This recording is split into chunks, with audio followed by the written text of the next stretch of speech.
yaşamağa yoxdur hərisliyim. Evli olsam da səndən ayrı döyünməz səni sevən bu qəlbim. Bunu bilirsən ki səndən ayrı yaşamağa yoxdur hərisliyim. Evli olsam da səndən ayrı döyünməz səni sevən bu qəlbim. Neynəyim yarım, neynəyim canım, yoxdur başqa çıxış yolum ki bitibdi səbrim, qərarım. Neynəyim yarım, neynəyim canım, yoxdur başqa çıxış yolum ki bitibdi səbrim, qərarım. Səndən başqa heç kəsim yoxdur ki bölüşəm dərdimi. Yalnız səninlə xoşbəxt oluram, mən bölürəm sevgimi. Səndən başqa heç kəsim yoxdur ki bölüşəm dərdimi. Yalnız səninlə xoşbəxt oluram, mən bölürəm sevgimi.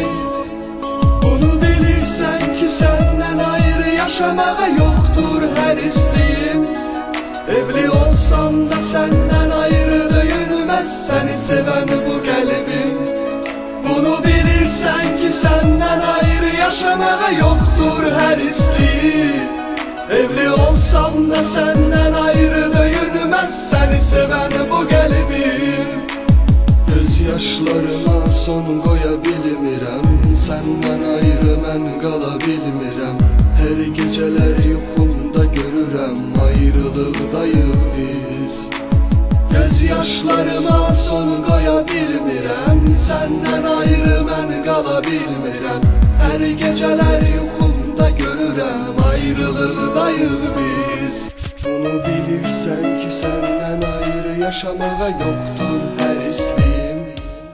Evli olsam da səndən ayrı döyünməz səni sevən bu qəlbim. Bunu bilirsən ki səndən ayrı yaşamağa yoxdur hərisliyim. Evli olsam da səndən ayrı döyünməz səni sevən bu qəlbim. Bunu bilirsən ki səndən ayrı yaşamağa yoxdur hərisliyim. Evli olsam da səndən ayrı döyünməz səni sevən bu qəlbim. Bunu bilirsən ki səndən ayrı yaşamağa yoxdur hərisliyim.